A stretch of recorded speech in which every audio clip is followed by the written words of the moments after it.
চায়ের কাপে লম্বা চুমুক দিয়ে মধ্যবয়স্ক পিয়ন বলে উঠল, তোমরা তার মানে এসব কথা না শুনে কিছুতেই ছাড়বে না। তোমাদের কাছে এসে বসলে এই এক সমস্যা, বুঝলে? গল্প বলতেই হবে। বলি, গল্পের মধ্যে কি আছে বলো তো?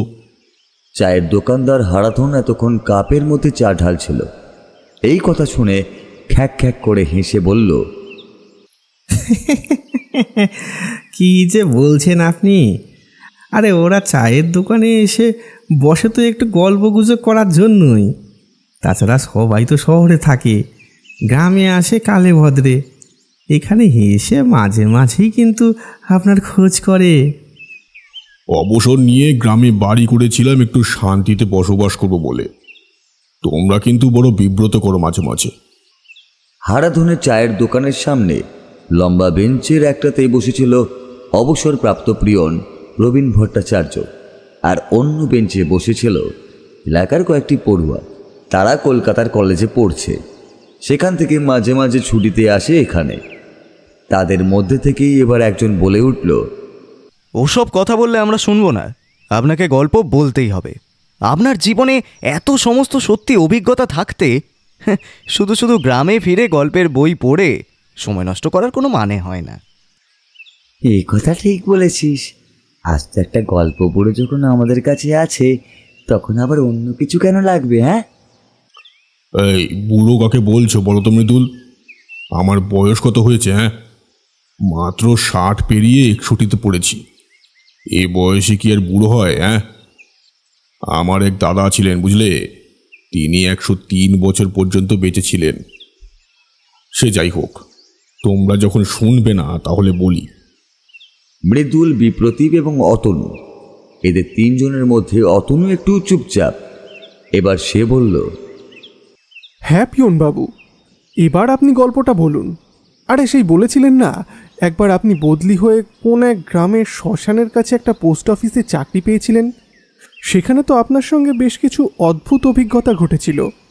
তার মধ্যে একবার কালবৈশাখীর রাতে সাইকেল নিয়ে শ্মশানের কাছ থেকে ফেরার সময় বিপদে পড়েছিলেন।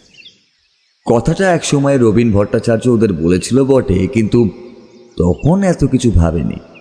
এখন আবার এতদিন পরে সেই কথা মনে পড়ে যাওয়ায় একবার বাইরের দিকে তাকিয়ে সে কথাই মনে করতে লাগলো। এদিকে হারাধন 4 কাপ চা রেখে গেছে ওদের সামনে। রবীন ভট্টাচার্যের 1 কাপ চা খাওয়া হয়ে গিয়েছিল। দ্বিতীয় কাপে একটা লম্বা চুমুক দিয়ে তিনি বললেন,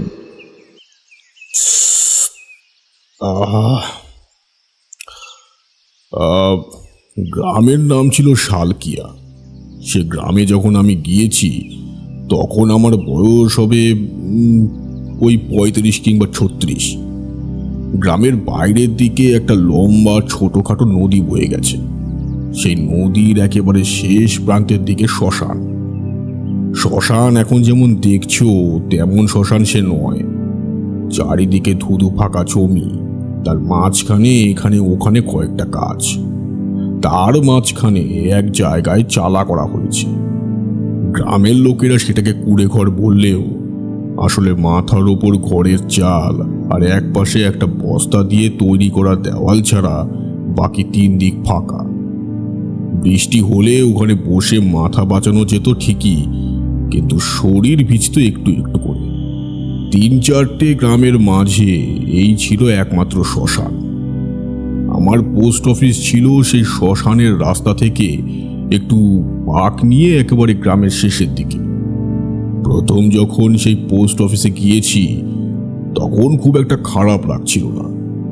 এমনিতেই আমার গ্রাম খুব ভালো লাগে, সেখানে অসুবিধে কিছু হতো না। সাইকেল নিয়ে সেই গ্রাম পেরিয়ে পাশের গ্রামের মাঝামাঝি জায়গায় ছোটখাটো একটা বাজার মতো ছিল। সকালে উঠে সেখান থেকে বাজার করে তারপর রান্নাবান্না সেরে পোস্ট অফিসের কাজ সামলে বিকেলের দিকে গ্রামে এখানে ওখানে ঘুরে বেড়ানো যেত। সন্ধ্যের মধ্যেই খাওয়া দাওয়া সেরে ঘুমাতে যাওয়া হতো। তখন তো সেই গ্রামে ইলেকট্রিসিটি ছিল না, হ্যারিকেনের আলোতেই সমস্ত কাজকর্ম হতো। সেখানকার যে পোস্ট অফিস, সমস্ত কাজ আমাকেই করতে হতো, এমনকি চিঠি বিলি পর্যন্ত। সপ্তাহে 2 দিন চিঠি বিলি করতাম। বাকি দিন চিঠি জমিয়ে রাখতাম। শ্মশানের ব্যাপারে এ কথা ও কথা গ্রামের লোকেরা আমায় মাঝে মাঝে বলতো, কিন্তু সেসব কথা পাত্তা না দিয়ে উড়িয়ে দিয়ে বলতাম, ওসব কিছু হবে না। আমি যে ভূত বিশ্বাস করি না সে কথা নয়, কিন্তু ভূত আর মানুষ তো এক জায়গায় থাকতে পারে না, তাই না? তারা তাদের মতো থাকলো আর আমি আমার মতো থাকলাম, তাহলেই হলো। গ্রামের মধ্যে একজন ছিল যার নাম হরগোবিন্দ। তার বাড়ি গ্রামের মাঝামাঝি জায়গায়। তার কিছু ধানের জমি, একটা পুকুর ছিল। বলতে গেলে গ্রামের অর্থবান মানুষদের মধ্যে সেও একজন। সে মাঝে মাঝে সন্ধ্যের দিকে আমার কাছে আসতো। পোস্ট অফিসের পেছনের দিকে ছোট একটা ঘরে আমার থাকার জায়গা ছিল। সেখানে হ্যারিকেনের আলোয় দুজনে বসে অনেক গল্প করতাম।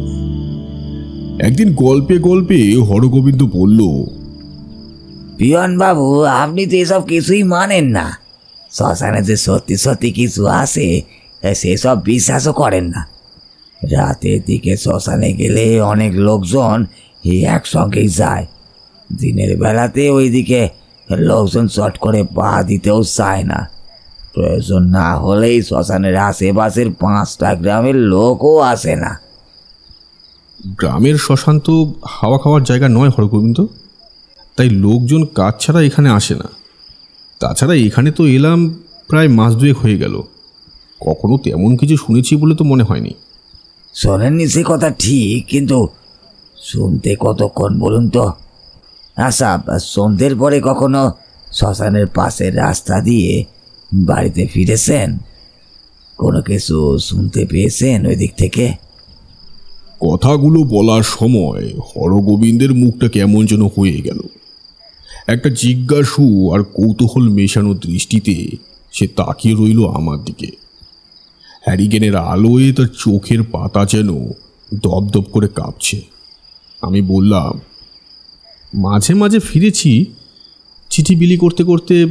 মাঝে মাঝে বিকেল পেরিয়ে গ্রামের কাজ সেরে এদিক ওদিক করে ফিরতে সন্ধে হয়ে যায়, আর তখন তো অন্ধকার চারিদিকে। সঙ্গে আমার টর্চ আছে আর আছে সাইকেল, কিন্তু শ্মশানের পাশের পথ দিয়ে আসার সময় কিছুই হয়নি।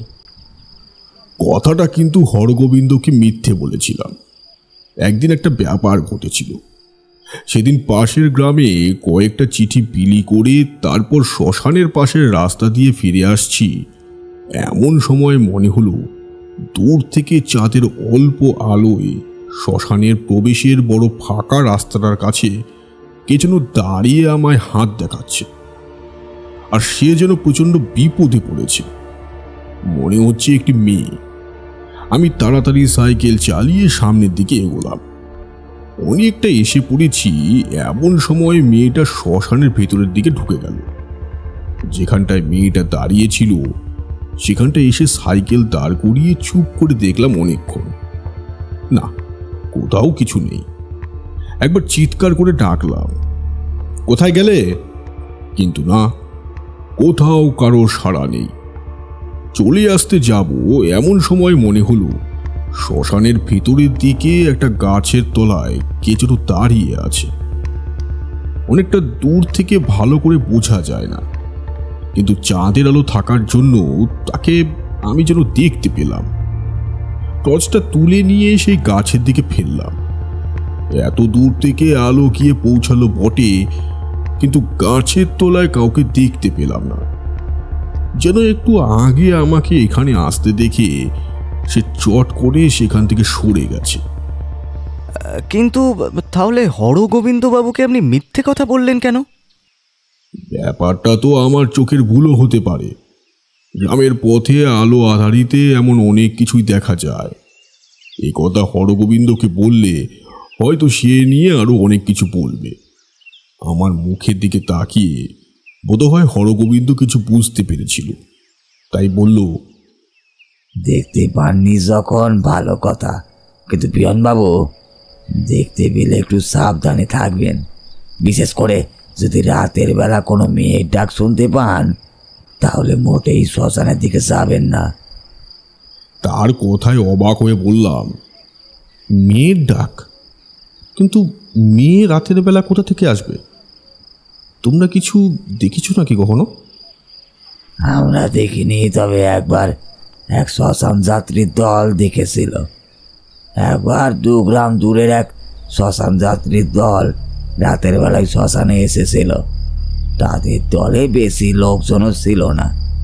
মোরা পোড়াবার কাজ শেষ করে তারা ওই শ্মশানে ওই কুড়ে ঘরের কাছে বসে কি যেন করছিল। হঠাৎ তাদের মধ্যে একজনের চোখ চলে যায় কুড়ে ঘরের থেকে একটু দূরের একটা গাছের তলায়। সেখানে একটা মেয়ে বসে আপন মনে কান্নাকাটি করছে। তার কান্না শুনে ওদের মনের মধ্যে একজন বোধহয় দেখতে গিয়েছিল কি হয়েছে, কিন্তু গাছের কাছাকাছি পৌঁছতেই মেয়েটি নাকি তার চোখের সামনে থেকে হাওয়ায় মিলিয়ে যায়। আর হাওয়ায় মিলিয়ে যাওয়ার আগে সেই মেয়েটির যে রূপ সে দেখতে পেয়েছিল, তাতে ভয়ে আতঙ্কে সে চিৎকার করতে করতে ছুটে এসেছিল তার দলের লোকেদের কাছে। সেই রাতে ওই 4 জন আমাদের গ্রামে এসে আশ্রয় নিয়েছিল। পরদিন সকালে রোদের আলো ফুটলে তারপরে ওরা ওখান থেকে বেরোয়। আর তাই ওই 4 জনের কথা গ্রামের সকলেই জানে। তাই আপনাকে বারবার বারণ করে দিচ্ছি। হরগোবিন্দ আমায় বারণ করে দিল, কিন্তু তার কথাটা কাজ হলো অন্যরকম। আমার আরো কৌতূহল বেড়ে গেল। 2 মাস এখানে এসে রয়েছি, অথচ কখনো কোনো কিছুই দেখতে পাইনি। এইভাবে আরো কয়েকটা দিন কেটে গেল। তারপরে এলো সেই দিন, যে দিনের পর থেকে গ্রামের ওই শ্মশান আমার কাছে হয়ে উঠল এক বিভীষিকা। চায়ের কাপ শেষ হয়ে গিয়েছিল। হারাধন এসে চায়ের খালি কাপগুলো তুলে নিয়ে গেল। অতনু, মৃদুল, বিপ্রদীপ একভাবে তাকিয়ে রইল পিয়ন রবীন ভট্টাচার্যের মুখের দিকে। ভট্টাচার্যবাবু একটু চুপ করে থেকে বললেন, সেদিন থেকে মনে কৌতূহল থাকার জন্য সন্ধ্যের পরে শ্মশানের কাছের পথ দিয়ে ফিরতে গেলেই আমি শ্মশানের ভেতরে তাকাতে তাকাতে ফিরতাম। আর বুকের ভেতর এক অদ্ভুত অনুভূতি হতো।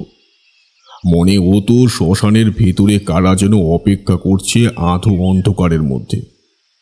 তারা একভাবে তাকিয়ে দেখছে আমার দিকেই।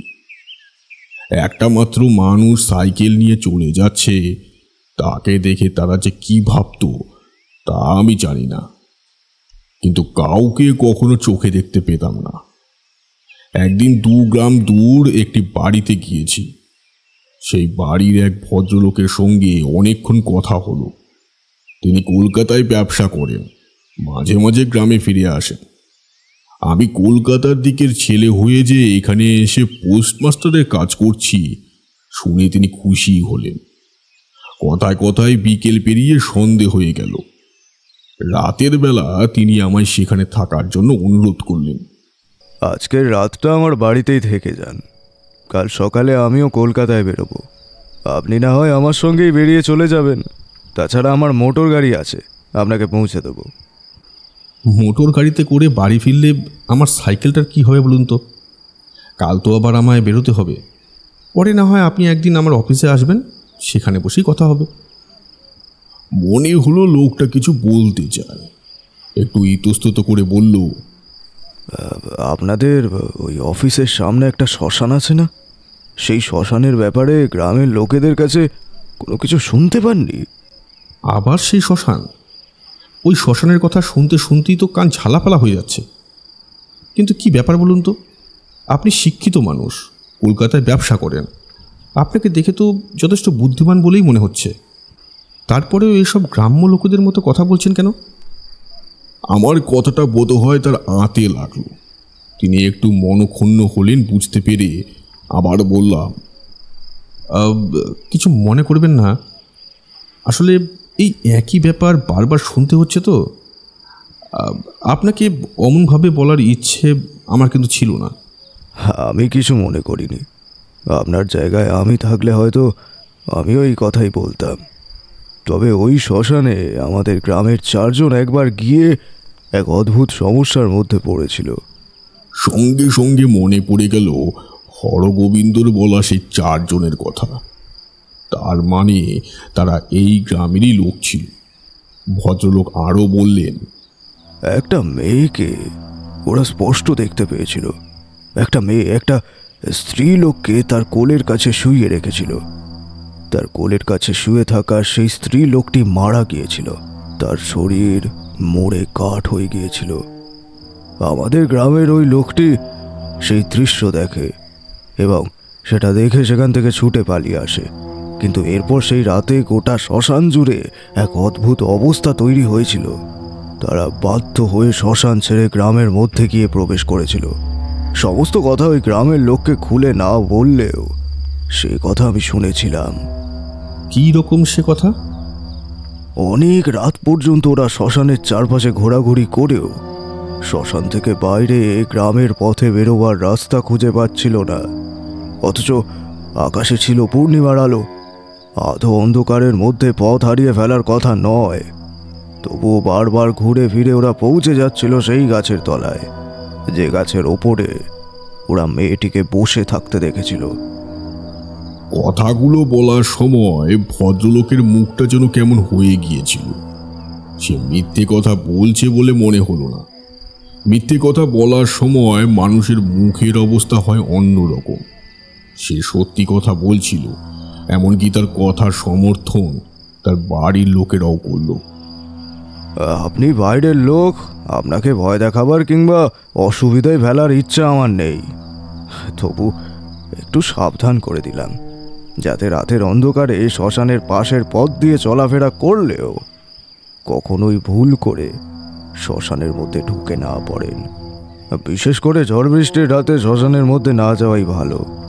এখন গ্রীষ্মকাল, কাল বৈশাখী লেগেই আছে। ফেরার সময় সাবধানে যাবেন। তখন কি আর জানতাম সেদিন রাতে আমার সঙ্গে এমন একটা ব্যাপার ঘটে যাবে যাতে ওই শ্মশান সম্পর্কে আমার ধারণা পুরোপুরিভাবে বদলে যেতে চলেছে। তার সঙ্গে কথাবার্তা বলে যখন উঠলাম, তখন সন্ধে প্রায় পেরিয়ে আসতে শুরু করেছে। তাদের অনুরোধ উপেক্ষা করে সাইকেল নিয়ে বেরিয়ে পড়তেই আকাশে বিদ্যুৎ চমকে উঠল। এত কিছু শোনার পরে আপনি ওখান থেকে বেরিয়ে পড়লেন? রাতের বেলা আপনাকে তো সেই শ্মশানের পাশের রাস্তা ধরেই ওই পোস্ট অফিসে ফিরতে হবে, তাই না? আরে কি ভেবেছিস বলতো, পিয়ন বাবু কি আমাদের ভীতু নাকি? নিরপেক্ষ সাহসী। সাহসের কথা নয়, তাছাড়া রবীনবাবু যদি ভূতে বিশ্বাস নাই করতেন তাহলে একটা আলাদা কথা ছিল।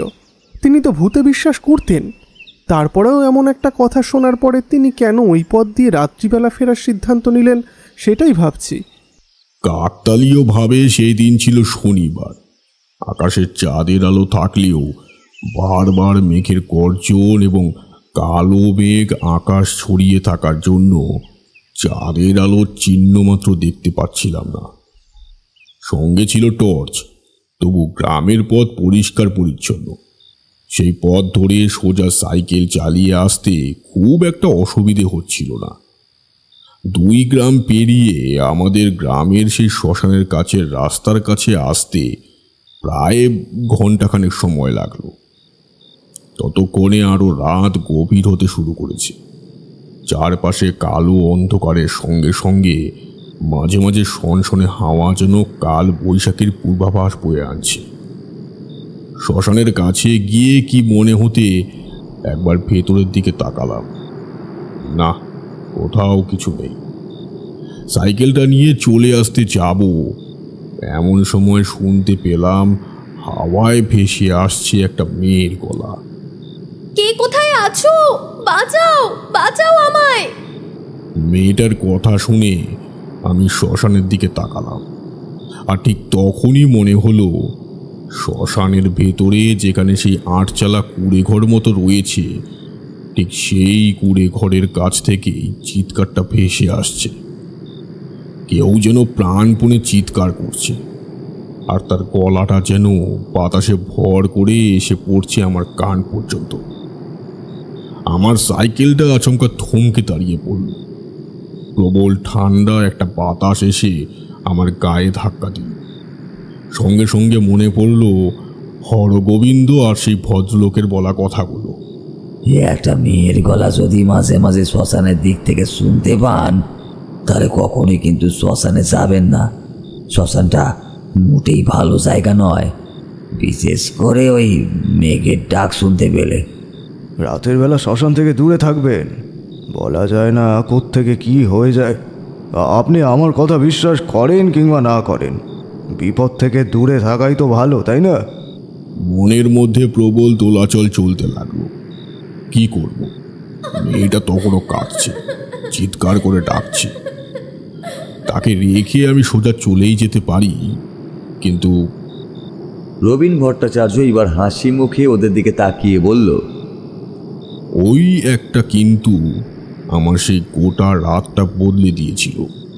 তারপর কি করলেন? অনেকক্ষণ অপেক্ষা করে থাকার পর মনে মনে ঠিক করলাম, যা হবে দেখা যাবে, আগে শ্মশানের ভেতরে যাই। হতেই পারে কোনো মেয়ে সত্যি সত্যি বিপদে পড়ে কারোর সাহায্য চাইছে, আর তারপর সাহায্য না পেলে। অন্ধকারটা আস্তে আস্তে যেন ফিকে হয়ে আসছিল। আমার হাতে টর্চ থাকলেও কেন জানি সেটা জ্বলাতে চাইছিলাম না।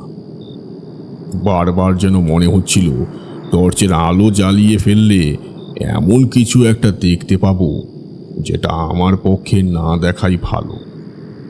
কুড়ে ঘরের দিক থেকে সেই মেয়েটার গলাটা আবার শুনতে পেলাম। সে বলে উঠল, শোনো, কোথায় চলে যাচ্ছ? এইদিকে এসো, বড় বিপদে পড়েছি আমি। এইদিকে এসো। তুমি কোথায়? আমি তোমায় দেখতে পাচ্ছি না। ওই কুড়ে ঘরের কাছে কি তুমি দাঁড়িয়ে আছো? কিন্তু ওইখানে তো কেউ থাকে না। আর এত রাতে অন্ধকারের মধ্যে তুমি একা ওখানে কি করছো? বড় বিপদে পড়েছি এখানে এসে, আমায় বাঁচাও তুমি। তুমি না এলে আমার আরো বড় বিপদ হবে। মেয়েটার চিৎকার শুনে বুঝতে পারছিলাম না কি করব। কুড়ে ঘরের দিকে যাব নাকি পথ বদলে আমি আমার পোস্ট অফিসের দিকে ফিরে যাব। মনের মধ্যে দোনা মোনা নিয়ে চলতে চলতে সেই কুড়ে ঘরের দিকে সাইকেল চালিয়ে দিলাম। সাইকেলের প্যাডেলের শব্দ আর তার সঙ্গে কাল বৈশাখীর প্রবল ঝড়ের শব্দ দুটো মিলে মিশিয়ে যেন আমার চারপাশে এক অদ্ভুত পরিবেশ করে উঠেছিল। মেয়েটা তখনও কথা বলেই চলেছে, আমি সেটা মাঝে মাঝে শুনতে পাচ্ছি। শুধু আমার সাথে নয়, অন্য কারোর সাথেও কথা বলছে। আর একটু ধৈর্য ধরে বসো, আর একটু ধৈর্য ধরে বসো, এক্ষুনি আসবে, এক্ষুনি কেউ আসবে। তোমার সঙ্গে আর কে আছে? আমার মা বড় অসুস্থ হয়ে পড়েছে। একবার এখানে এসো, একবার আমাদের সাহায্য করো। মেয়েটার গলা শুনে যেন আমার মাথার মধ্যে ঘুরপাক খেতে লাগলো কাল বৈশাখী ঝড়ের মতো সেই কথাগুলো। আমি সাইকেলটা নিয়ে দ্রুতভাবে সামনের দিকে আরও খানিকটা এগিয়ে গেছি। ঠিক এমন সময় মনে হলো কানের কাছে চাপা সরে কেউ যেন বলে উঠল, সামনে এগিও না, পালাও পালাও, সামনে এগিও না, সামনে এগোলে বড় বিপদ হবে। কিন্তু মাথার মধ্যে চলতে থাকা সেই শব্দটাকে গুরুত্ব না দিয়ে আমি আর একটু সামনের দিকে এগিয়ে গেলাম। সাইকেল থেকে কুড়ে ঘরের দূরত্ব তখন প্রায় 10 হাতের মতো। আধো অন্ধকারের মধ্যে মনে হলো সত্যি সত্যি কুড়ে ঘরের কাছে কে যেন একটা দাঁড়িয়ে আছে। আর শুধু তাই নয়, অন্ধকারে চোখ সয়ে আসার জন্য এখন দেখতে পেয়েছিলাম কুড়ে ঘরের মতো জায়গাটায় মাটির উপরে কি যেন শুয়ে রয়েছে। আমি তাড়াতাড়ি সাইকেলটা নিয়ে আর একটু সামনের দিকে এগিয়ে যেতেই দেখতে পেলাম সত্যি সত্যি একটি মেয়ে। সে ঢুকে রয়েছে কুড়ে ঘরের মতো জায়গাটায়। মাটির উপরে শুয়ে রাখা আরও একটি স্ত্রীলোক। আমায় দেখতে পেয়ে সে মুখ তুলে তাকালো আমার দিকে। মেয়েটা আমায় বলল, আমার মায়ের যে কি হয়েছে, হঠাৎ করে জ্ঞান হারিয়ে ফেললো। আর তারপর একটু এসে দেখে যাও না। মেয়েটার কথার মধ্যে কি যেন একটা ছিল। আমি সেখান থেকে সরে আসতে পারলাম না। সাইকেলটা আরেকটু সামনে নিয়ে গিয়ে কুড়ে ঘরের মতো জায়গাটার সামনে দাঁড় করালাম। আমার পিঠে তখন ঝুলন্ত ব্যাগটা, সেটা সাইকেলের ওপর রেখে পায়ে পায়ে হেঁটে গেলাম কুড়ে ঘরের মধ্যে।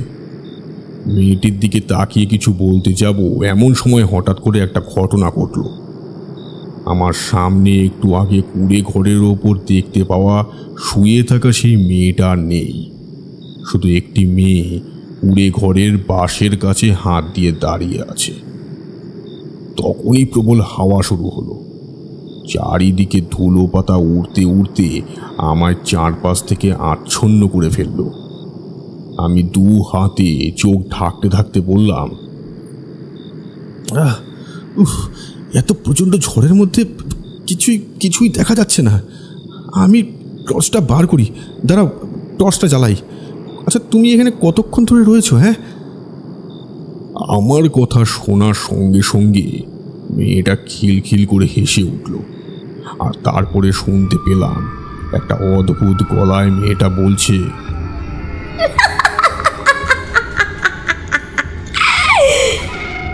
এখানে যে আমি অনেক বছর ধরে অপেক্ষা করছি কারোর জন্য, কিন্তু আজ পর্যন্ত কেউ এলো না।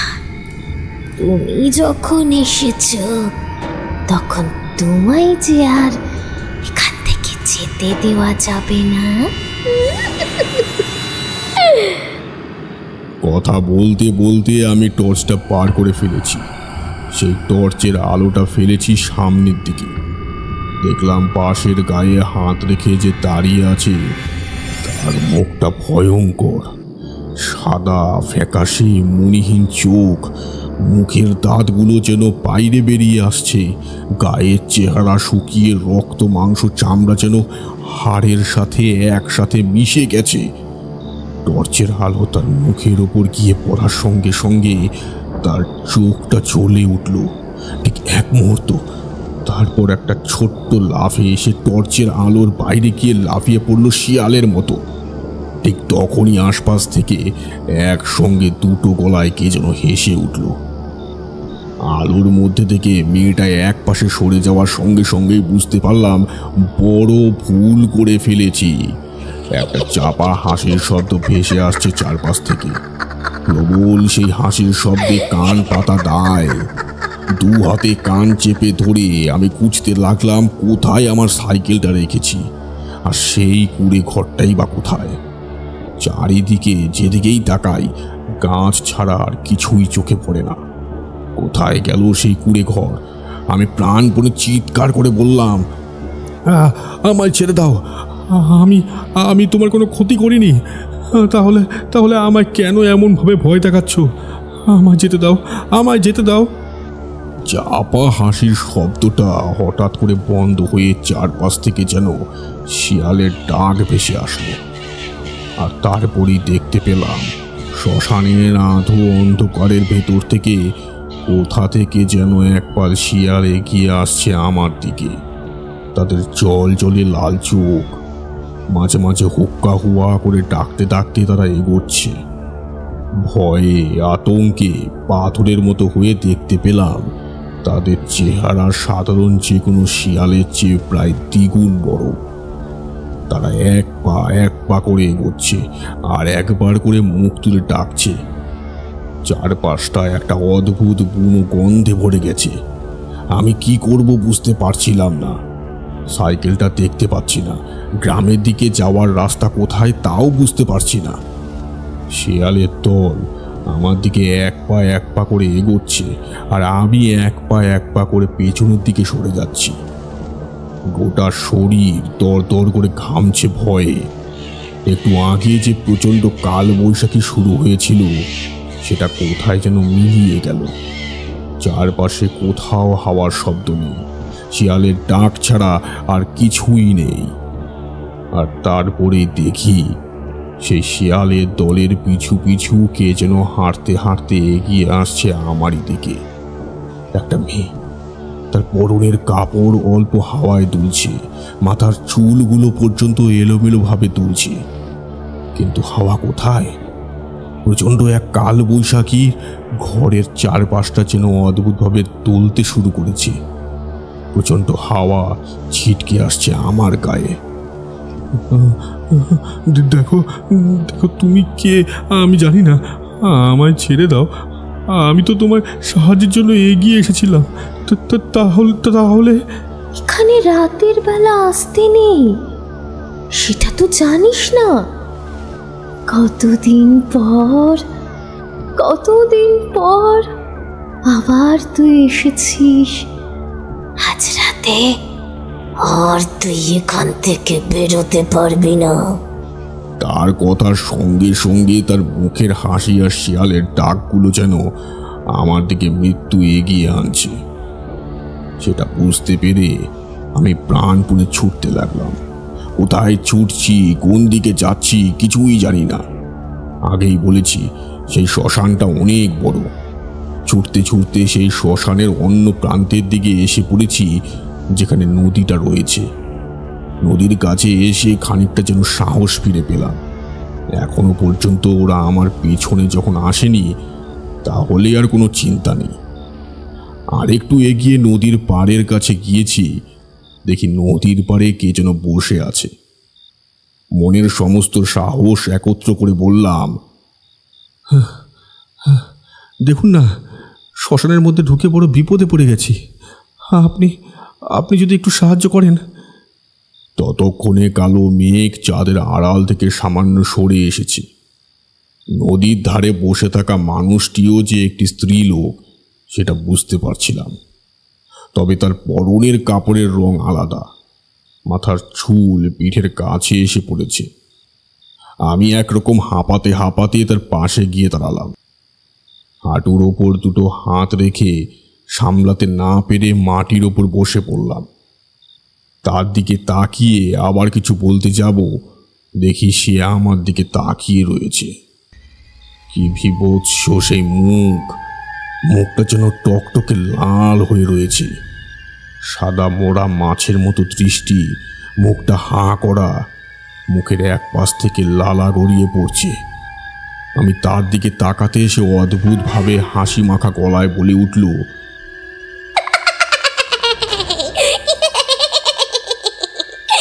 শ্মশানের ভেতর থেকে বেঁচে নদীর ধারে এসেও বাঁচতে পারবি না। কথাটা বলে সে নিজের একটা হাত তুলে আমায় ধরার জন্য আমার কাঁধের কাছে হাত রাখতেই আমার গোটা শরীর যেন থরথর করে কেঁপে উঠল। কি ভীষণ ঠান্ডা তার হাত, ওই চোখের চাহনি, ওই মুখ আর এই হাত, সব কিছু বুঝিয়ে দিচ্ছিল যে স্ত্রী লোকটিও বেঁচে নেই। সেখান থেকে উঠতে গিয়ে হুড়মুড় করে পড়ে গেলাম মাটির উপর। আবার উঠে ছুটতে যাব, দেখি কোথায় সেই মেয়েটা। আমার আশেপাশে তো কেউ কোথাও নেই। ভয়ে, আতঙ্কে, ক্লান্তিতে আমার গোটা শরীর তখন ভেঙে পড়তে শুরু করেছে। কেন যে পাকামি করে শ্মশানের ভেতর ঢুকতে গিয়েছিলাম সেই কথা বারবার মনে পড়তে লাগলো। আর যতবার মনে পড়তে লাগলো ততবার যেন নিজেকে চড় মারতে ইচ্ছে হলো। নদীর পাড় থেকে কোনো রকমে উঠে কোন দিকে যাব ভাবছি, এমন সময় জলের দিকে নজর পড়ল। দেখি জলের ভেতরে দুটো স্ত্রী লোকের মূর্তি। তারা জলের ঠিক কাছে দাঁড়িয়ে, গলা পর্যন্ত জলের মধ্যে ডুবিয়ে মাথাটা বার করে রেখেছে।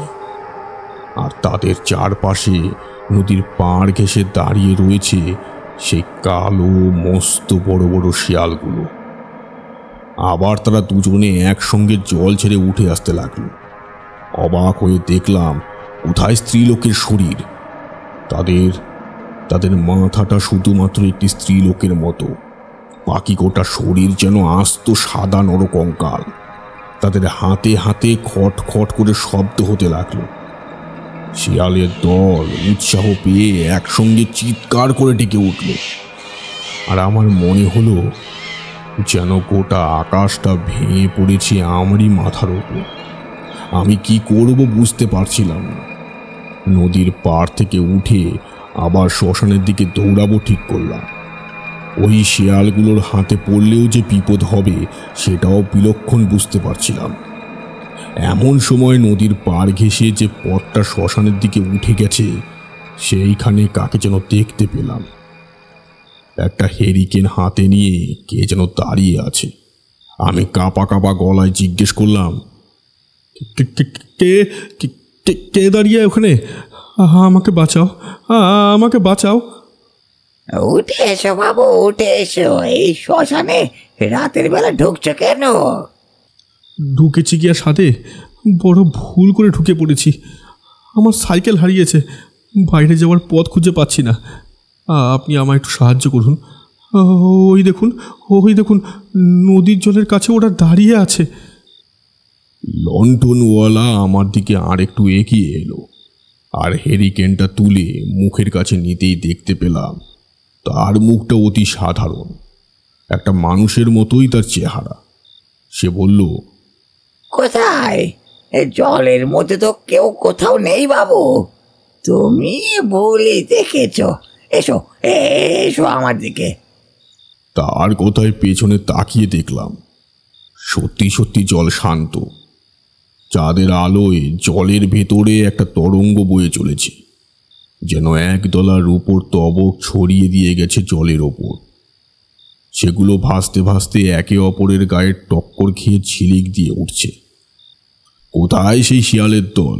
কোথায় সেই দুটি মেয়ে? কোথাও কিছুই নেই। লন্ডনওয়ালা তখন হাঁটতে হাঁটতে আমার পাশে এসে দাঁড়িয়েছে। আমায় তাকে অনুসরণ করে হাঁটতে বলল। আমিও হাঁটতে হাঁটতে তার সঙ্গে এগিয়ে গেলাম।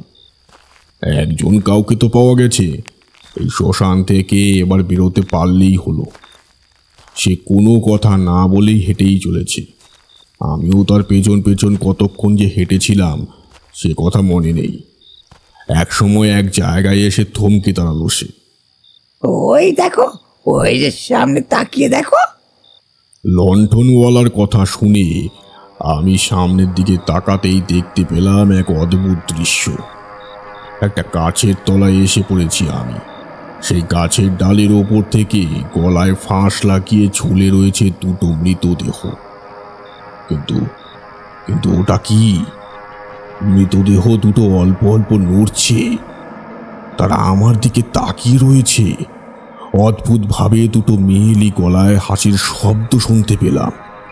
এই প্রথমবার দুটি মেয়ে একসঙ্গে হাসছে, আর হাসতে হাসতে তারা গাছের ডালের ফাঁস থেকে নেমে আসছে নিচের দিকে। মাটির ওপর পা পড়তেই চারপাশটা কেমন যেন ঠান্ডা হয়ে গেল। আমার কানের কাছে লণ্ঠনওয়ালা আস্তে আস্তে বলতে লাগলো, শ্মশানে একবার যখন ঢুকেছ তখন তো এখান থেকে আর বেরোতে পারবে না। কিন্তু কিন্তু তুমি আমায় এখানে নিয়ে এলে কেন? কথাও শেষ করতে পারিনি। পাশের দিকে তাকিয়ে দেখি কোথায় লণ্ঠনওয়ালা। আমার পাশে কোথাও কিছুই নেই। একটা আলো তো দূরের কথা, কোনো মানুষের চিহ্ন মাত্র নেই। সামনে সেই দুটি মেয়ে তখন হাসতে হাসতে আমার দিকে তাকিয়ে বলছে, কি ভেবেছিস? কি ভেবেছিস নদীতে গেলে বাঁচতে পারবি? এই শ্মশানে আমরা যেমন বাঁচতে পারিনি তেমন তুইও বাঁচতে পারবি না। বিশেষ করে আজকের রাতে আমরা মরেছিলাম, তুইও মরবি। এতক্ষণ ধরে দৌড়োদৌড়ি করার পর আমার শরীরে আর কোনো শক্তি ছিল না। তবুও পেছনের দিকে ঘুরে ছুটতে যাব এমন সময় কিছু একটা হোঁচট খেয়ে মাটির উপর ছিটকে গিয়ে পড়তেই মাথার কাছে আঘাত লাগলো। তারপরেই বুঝতে পারলাম আমার দুটো পা ধরে কে যেন টানতে টানতে নিয়ে চলেছে সেই কুঁড়ে ঘরের দিকে। কিন্তু কিন্তু ওটা কি? কুঁড়ে ঘরের সামনে একটা চিতা জ্বলছে যে। গনগনে চিতার আগুনের দিকে তাকিয়ে ওই দুটি মেয়ের মধ্যে একজন বলছে, আমাদের যেমন ওই চিতায় পুড়িয়েছিল, তেমন আজ তোকে ওই চিতাতে পোড়াবো। আমি এতটাই ক্লান্ত হয়ে পড়েছি যে চিৎকার করে কিছু বলবো, সাহায্য চাইবো, কোনো কিছুই করতে পারছিলাম না। আমার দাঁত কপাটি লাগতে শুরু করেছে, গোটা শরীর যেন পাথরের মতো হয়ে যাচ্ছে, জ্ঞান হারিয়ে ফেলতে যাব এমন একটা অবস্থা।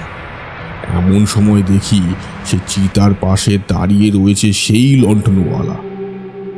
তাড়াতাড়ি তাড়াতাড়ি নিয়ে আয়, তাড়াতাড়ি নিয়ে আয়। ওরা ওরা ওকে খুঁজতে শুরু করেছে। কথাটা শুনে চমকে উঠলাম। কাকে খুঁজতে শুরু করেছে? কে খুঁজতে শুরু করেছে? শরীরের সর্বশক্তি দিয়ে চিৎকার করে উঠলাম, বাঁচাও! কে কোথায় আছো? বাঁচাও! আমি আমি এইখানে। কোন দিকে তাকাবো বুঝতে পারছিলাম না। একদিকে চোখ তুলতেই মনে হলো কতগুলো আলো যেন শ্মশানের ভেতরে ঢুকতে শুরু করেছে। আবার চিৎকার করতে যাব এমন সময় একটা অস্থিময় হাত এসে আমার মুখটা চেপে ধরল। কি প্রচণ্ড দুর্গন্ধ ছড়িয়ে পড়তে লাগলো চারপাশে। আমার বমি আসতে শুরু করলো, কিন্তু কোনো রকমে ব্যাপারটা সামলে নিয়ে নিজেকে ছাড়াবার চেষ্টা করতে লাগলাম। সেই হাত পাথরের মতো শক্ত, কি ভীষণ ঠান্ডা। আমার মুখটা যেন বরফ হয়ে আসতে লাগলো একটু একটু করে। আমায় টানতে টানতে ওরা প্রায় চিতার কাছে নিয়ে চলে এসেছে। তারপর হাত পা ধরে চ্যাংদোলা করে সেই দুটি মেয়ে মিলে আমার চিতার আগুনের মধ্যে ছুঁড়ে ফেলতে যাবে এমন সময় শুনতে পেলাম দূর থেকে হরগোবিন্দের গলা। ওই দেখো, ওইখানে আগুন জ্বলছে বলে মনে হচ্ছে, তাড়াতাড়ি। আরে এই তো এইখানেই পড়ে আছে। ওই যে চাঁদের আলোয় দেখা যাচ্ছে সাইকেলটা। লণ্ঠনওয়ালা আমার দিকে তাকালো, তার মুখের ভাবটা আস্তে আস্তে বদলে গেল। আমার চোখের সামনে তিনটে শরীর যেন আগুনে পুড়ে ঝলসানো কাঠ কয়লার মতো হয়ে গেল। সেই শরীরের মধ্যে দুটো চোখ ছাড়া আর কিছুই ভালোভাবে দেখা যায় না। বেঁচে গেলি তুই, আজকে বেঁচে গেলি, কিন্তু মনে রাখিস আবার তোকে আনবো এখানে, আনবো। আমার তখন দু চোখ বন্ধ হয়ে আসার মতো অবস্থা। ভাসতে ভাসতে সেই আগুনের দিকে আমার শরীরটা একবার চলে যাচ্ছে, আবার পিছিয়ে আসছে। তারপরে হঠাৎ করে মাটির উপর ধপ করে পড়লাম। ভেবেছিলাম হরগোবিন্দ এবং তার দলের লোকেরা যখন ঢুকেছে তারা হয়তো আমায় বাঁচিয়ে নেবে। কোনো রকমের চোখ খুলে হাতটা তুলে চিৎকার করে ডাকলাম, হরগোবিন্দ, হরগোবিন্দ, আমি এখানে। হরগোবিন্দ বোধহয় আমার ডাক শুনতে পেয়েছিল। সঙ্গে সঙ্গে লোকেদের নিয়ে প্রায় আমার থেকে কয়েক হাত পর্যন্ত এসেছে। এমন সময় হরগোবিন্দ হাত তুলে থামতে বলল ওদের। কি যে হয়েছে বুঝতে পারলাম না। হরগোবিন্দ বলল, সর্বনাশ, ওটা কি? কুড়ে ঘরের আর সালার মাথার উপর ওগুলো কি বসে আছে? এই কথা শুনে হরগোবিন্দর দিকে তাকিয়ে দেখলাম একবার। তার দুই চোখে ভয়। হাতে লণ্ঠন ফেলে ওরা সকলে মিলে ছুটতে লাগলো বাইরের দিকে। আর তখনই দেখতে পেলাম আটচালার ওপর থেকে তিনটে শিয়ালের মতো কি যেন ঝাঁপিয়ে পড়ল মাটিতে। আমায় পাহারা দেওয়ার মতো আমার সামনে তারা পথ আটকে দাঁড়ালো। হরগোবিন্দ চিৎকার করতে করতে ছুটে যাচ্ছে। সে কি বলছে আমার মনে নেই, কিন্তু বাঁচার একটা পথ দেখার পরেও যে সেই পথটা এমনভাবে চলে যাবে সেটা বুঝতে পারিনি। শরীরে একটু জোর পেয়েছিলাম। কোনো রকমে হাঁটু মুড়ে উঠে বসে দেখতে পেলাম একটু দূরেই রয়েছে আমার সাইকেলটা। সেই তিনটে কালো শিয়াল তখন সামনের দিকে এক পা করে এগিয়ে গিয়ে ওদের শ্মশান থেকে বাইরে বার করার চেষ্টা করছে। শরীরের সর্বশক্তি দিয়ে ছুটে গেলাম সাইকেলটার দিকে। তারপর কোনো রকমে সাইকেলটাতে উঠে বসে প্যাডেল চালিয়ে দিলাম। সাবাস রবিনবাবু। তারপর? মনের মধ্যে একটাই চিন্তা, সাইকেলের জোর প্যাডেল করে কোনো রকমে ওই হরগোবিন্দের ধরতে পারলে আর কোনো চিন্তা নেই। সেই ভেবে সাইকেলের প্যাডেল করে সামনের দিকে এগোচ্ছি। গোটা শরীর যেন বিষের মতো ব্যথা। আমায় সাইকেল চালাতে দেখেই সেই 3টে শিয়াল যেন আমার দিকে ছুটে আসতে লাগলো একটু একটু করে। আমি আবার চিৎকার করে উঠলাম, হরগোবিন্দ, হরগোবিন্দ বাবু দাঁড়াও! আলোগুলো তখন বাইরের দিকে বেরিয়ে যাচ্ছিল। আমি সাইকেল নিয়ে হুড়মুড় করে তাদের দিকে এগোচ্ছি, আর আমার পেছনে ছুটে আসছে 3টে কালো শেয়াল। সে এক ভয়ঙ্কর দৃশ্য। হরগোবিন্দ ও তার লোকেরা পেছন ফিরে আমায় দেখতে পেয়েছিল। চিৎকার করতে লাগলো তারা, তাড়াতাড়ি তাড়াতাড়ি আসুন পিয়ন বাবু, ও পিয়ন বাবু, আপনি তাড়াতাড়ি আসুন। আমি তাড়াতাড়ি সাইকেল চালাচ্ছিলাম, কিন্তু একটা শিয়াল কি করে যেন ঝাঁপিয়ে পড়েছিল আমার সাইকেলের পেছনের দিকে। আর তারপরেই অনুভব হয় একটি মেয়ের শক্ত কঙ্কালের মতো হাত আস্তে আস্তে আমার কাঁধের উপর দিয়ে এগিয়ে আসছে গলার দিকে। মৃত্যু ভয় বোধহয় সবচেয়ে বড় ভয়। তার চেয়ে বড় ভয় আর কিছুই হতে পারে না। সাইকেল চালানো অবস্থাতেই এক হাত দিয়ে তার হাতটা সরিয়ে দেওয়ার চেষ্টা করতে লাগলাম বারবার। সে দৃশ্য হরগোবিন্দ ভালো করে দেখেছিল। পরে সে কথা আমায় অনেকবার বলেছিল। আমি সাইকেল চালাচ্ছি, আর আমার পেছনে সাইকেলের ক্যারিয়ারের কাছে উবু হয়ে বসে রয়েছে একটি কঙ্কাল। সে 2 হাতে আমায় চাপটে ধরার চেষ্টা করছে। দলের মধ্যে অনেকেই ভগবানের নাম করতে শুরু করেছে ততক্ষণে। আমি আর একটু এগিয়ে গিয়ে যখন বুঝতে পারলাম আর হবে না, তখন সাইকেলটাকে ছেড়ে দিয়ে ঝাঁপিয়ে পড়লাম হরগোবিন্দের উদ্দেশ্যে। পেছন থেকে প্রচণ্ড হাসির শব্দের সঙ্গে কারা যেন চিৎকার করে উঠল একসঙ্গে। হরগোবিন্দর গলাটাই শুনতে পেয়েছিলাম, আর কিছু শুনতে পাইনি। সাইকেল ফেলে ঝাঁপিয়ে পড়ার সঙ্গে সঙ্গে আমি জ্ঞান হারিয়ে ফেলেছিলাম। তারপরে আর কোনো কিছু মনে নেই।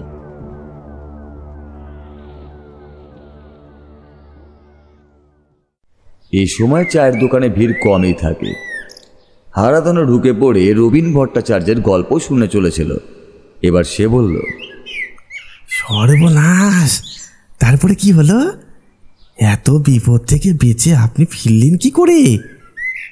আমি থাকলে তো সেখানে হার্ট ফেল করে মরতাম রবীন বাবু। তেমন অবস্থা তো আমারই হয়েছিল। এমনিতেই আমার জন্ম তুলা রাশিতে। ছোট থেকে এইসব ব্যাপার অনেক ঘটেছে আমার সঙ্গে, কিন্তু ভাগ্যের ফেরেই হোক বা যে কারণেই হোক জীবনটা দিয়ে আসতে হয়নি। তবে সেদিন ছাপিয়ে পড়ার পরে পায়ের কাছে সেই কঙ্কালের হাতে স্পর্শ পেয়ে মনে করেছিলাম আর বোধহয় বাঁচতে পারলাম না। তবে ঈশ্বরের বোধহয় তেমন ইচ্ছে ছিল না। কথাটা বলে রবীন ভট্টাচার্য পাটা তুলে পায়ের পেছনের দিকে একটা গভীর ক্ষতের দাগ দেখালেন। কালো হয়ে গেছে, কিন্তু একসময় সেখানে যে গভীর ক্ষত হয়েছিল তা ভালোই বোঝা যায়। তাহলে তারপর কি হলো? আপনি যে ওখান থেকে বেঁচে ফিরেছিলেন সে না হয় বুঝতে পারলাম, কিন্তু ওই 2টি মেয়ে, তারপর সেই লণ্ঠনওয়ালা, এগুলো আসলে কারা? পরদিন যখন জ্ঞান ফিরল তখন দেখি আমার মুখের ওপর ঝুঁকে বসে রয়েছে অনেকে। হরগোবিন্দ ছাড়াও আরো অনেককে সেখানে দেখতে পেলাম। আমার জ্ঞান ফিরতে দেখতে পেলাম সেই লোকটিকে, যে লোকটির বাড়িতে সেদিন সন্ধেবেলা আমি গিয়েছিলাম। সে আমার জ্ঞান ফিরতে দেখে বলল, ভাগ্যিস আমার বাবা বলেছিলেন, তাই আপনার পিছু পিছু এখানে এসেছিলাম, আর তাতেই তো আপনাকে বাঁচাতে পারলাম, নাহলে যে কি হতো। আপনার বাবা বলেছিলেন মানে? আমার বাবা একসময় গ্রামে পুরোহিত ছিলেন, এখন বয়স হয়েছে। আমি পুরোহিতের দিকে যাইনি, ব্যবসা করি। আপনি কাল বেরিয়ে আসার পরে বাবা আমার ঘরে এসে বললেন আপনার নাকি কোনো একটা সমস্যা হতে চলেছে আজকে রাতে। বিশেষ করে আপনাদের গ্রামের ওই শ্মশানের কথা বলতেই বাবা একেবারে নিশ্চিত হয়ে গেলেন যে ওইখানে কিছু একটা হতে পারে। কিন্তু আপনি সে কথা বিশ্বাস করবেন না, তাই আপনি বেরিয়ে যাওয়ার কিছুক্ষণ পরে মোটর সাইকেল নিয়ে আমি বেরিয়েছিলাম আপনাদের গ্রামের উদ্দেশ্যে। কিন্তু গ্রামে এসে দেখি আপনি ফেরেননি। হরগোবিন্দ আপনার অফিসের আশেপাশে ঘুরঘুর করছে দেখে তাকে সমস্ত কথা বলতে হরগোবিন্দ সব কিছু বুঝতে পারল। বলল, আমার তো তেমনই মনে হয়েছিল যে কিছু একটা হয়েছে। ওই শ্মশানে নিশ্চয়ই তিনি গেছেন। কালকে দিনটাই তো ছিল সেই দিন যেদিন ওই শ্মশানে ওই ব্যাপারটা ঘটেছিল। কি ব্যাপার বলো তো হরগোবিন্দ? এ কথা আমাদের গ্রামের অনেকেই জানে, আশেপাশে অনেকেই জানে, কিন্তু আসল সত্যিটা কি তা কেউ জানে না। সেটা জানি সেটাই বলি। এক রাতে ওই শ্মশানে 2 গ্রাম দূর থেকে 2টি মেয়ে এসেছিল। তাদের সঙ্গে ছিল একটি লোক। তারা কেন এসেছিল, কি কারণে এসেছিল, কেউই সে কথা জানে না। সেই রাতেই একজন লোক সেই শ্মশানে মরা পোড়াতেও এসেছিল। ওই 3 জনেরই বাস ছিল শ্মশানের একদম শেষের দিকে, ওই নদীর ধারের কাছ বরাবর। কোথা থেকে উদ্বাস্তু হয়ে এসে যেন ওরা ওখানে আশ্রয় নিয়েছিল। তারপর হঠাৎ করেই একদিন ওরা নিরুদ্দেশ হয়ে যায়। একদিন শ্মশানের ভেতরে 3টে আগুনে পুড়ে কাঠ কয়লার মতো হয়ে যাওয়া মৃতদেহ পড়ে থাকতে দেখা যায় একটা চিতার ওপরে। এই কাজ কে করেছিল, কেন করেছিল, সে ব্যাপারে কোনো কিছুই জানা যায়নি। কিন্তু এই ঘটনা ঘটে আজ থেকে প্রায় 20 বছর আগে। তারপর থেকে ওই শ্মশানটা এমনই হয়ে যায়। রাতের বেলা মাঝে মাঝে স্ত্রী লোকের কান্নাও শুনতে পাওয়া যায়। কিন্তু কালকে রাতটা ছিল সেই রাত যে রাতে ওই 3 জন মারা গিয়েছিল। এই ব্যাপারে আমি অনেক খোঁজ নিয়ে দেখেছি রবিনবাবু। ওই 3 জন এখান থেকে খানিক দূরের গ্রাম থেকে এসেছিল জমি জমা সংক্রান্ত কোনো সমস্যার জন্য। সেই গ্রামের এক অর্থবান গৃহস্থের সঙ্গে তাদের ঝামেলা হয়। তারা ওই শ্মশানের শেষের দিকের যে নদীটা আছে ওই নদীর ধারে আশ্রয় নেয়। কিন্তু ওরা যে ওখানে আছে সে কথা জানতে পেরে যায় সেই লোকটি।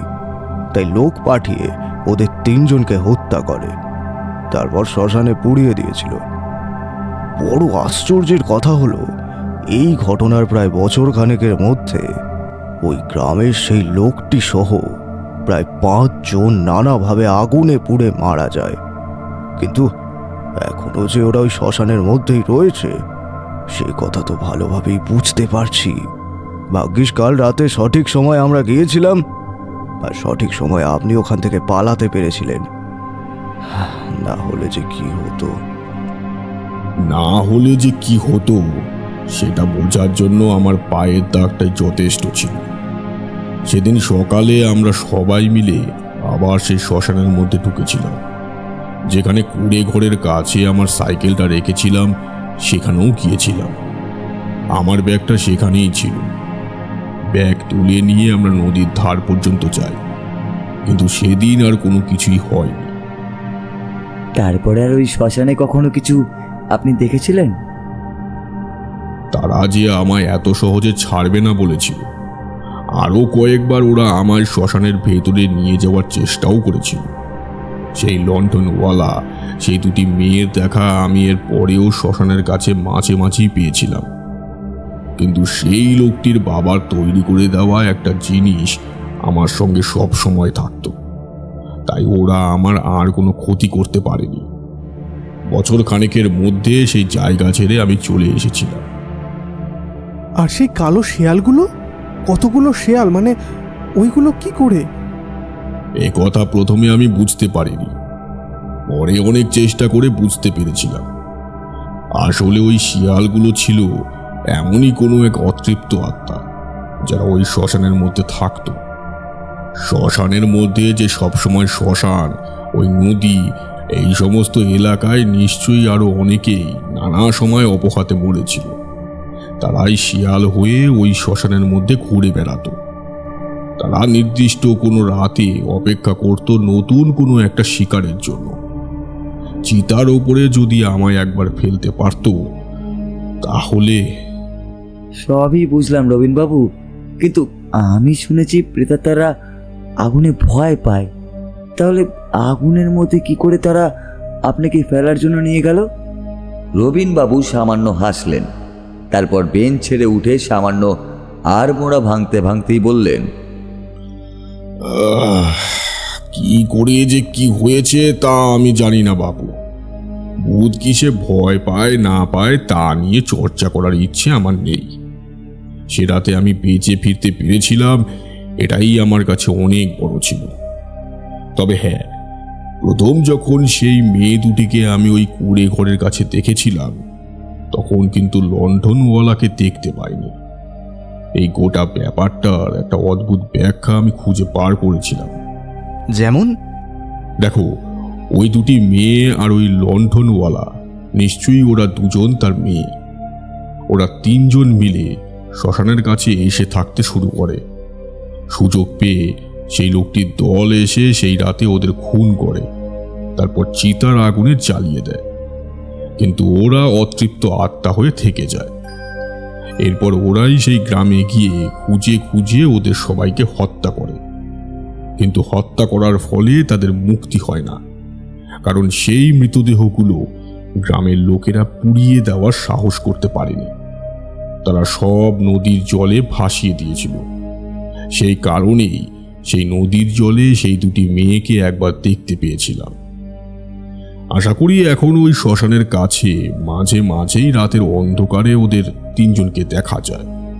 হয়তো মেয়েটি অপেক্ষা করে থাকে তার দিদিকে কেউ সুস্থ করে এই আশা নিয়ে, কিংবা তাদের কেউ বাঁচাবে এই আশা নিয়ে।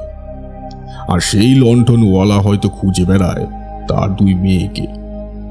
মাঝে মাঝে যদি কোনো মানুষ রাতের বেলা ওখানে গিয়ে পড়ে, তাহলে তিনজনে মিলে তার ওপর আক্রমণ করে প্রতিশোধ নিতে চায়। তাদের আক্রমণ কখনো সফল হয়, আবার কখনো সফল হয় না। কিন্তু সব দিক থেকেই সব থেকে বেশি কষ্ট কিন্তু ওদের তিনজনেরই। মৃত্যুর পরেও ওরা মুক্তি পেতে পারেনি। অতনু, বিপ্রতি, মুকুন্দ অবাক হয়ে তাকিয়ে থাকে রবীনবাবুর দিকে। অদ্ভুত লোক, নিজে বিপদের হাত থেকে বেঁচে প্রায় মৃত্যুকে ছুঁয়ে বেরিয়ে এসেছেন, তারপরও ওই তিন মৃত মানুষের প্রেতাত্মার জন্য ভাবছেন। অবাক ব্যাপার। রবীনবাবু আর দাঁড়ালেন না, লাঠিটা হাতে নিয়ে টুকটুক করতে করতে এগিয়ে গেলেন নিজের বাড়ির দিকে। পিছন থেকে শুধু অতনু আস্তে আস্তে বলল, কালই ফিরে যেতে হবে, না হলে রবীনবাবুর থেকে আর একটা গল্প শোনা যেত। কোনো ব্যাপার না, পরের শনিবার আবার আসবো, কি বলিস? শনি রবি গ্রামে কাটিয়ে সোমবার ফিরব। পরের রবিবার আবার এই হারাধনদার চায়ের দোকানে আমাদের আড্ডা জমবে। কি বলো হারাধনদা? হারাধনদা মুখে কিছু বলে না, তার বদলে ডেকচিতে ফুটতে থাকা চায়ের উপর হাতা দিয়ে একবার নাড়িয়ে দেয়। তাতে টুম করে একটা শব্দ হয়। ওটাই বোধ হয় হারাধনদার সম্মতি। তখন বিকেলে তো শুরু করেছে। পশ্চিম আকাশে সূর্যটা হেলতেও শুরু করেছে একটু একটু করে। ঠিক তখনই ঠান্ডা হাওয়া এসে ওদের তিনজনকে কাঁপিয়ে দিয়ে যায় যেন। ঠিক সেই শালকিয়া গ্রামের শ্মশানে রবীন ভট্টাচার্য যেমন ঠান্ডা বাতাস অনুভব করেছিল, ঠিক তেমনই ওরা বুঝতে পারে কাল বৈশাখীর পূর্বাভাস। আর দেরি না করে ওরা তিনজনই বাড়ি ফেরার পথ ধরতে শুরু করে।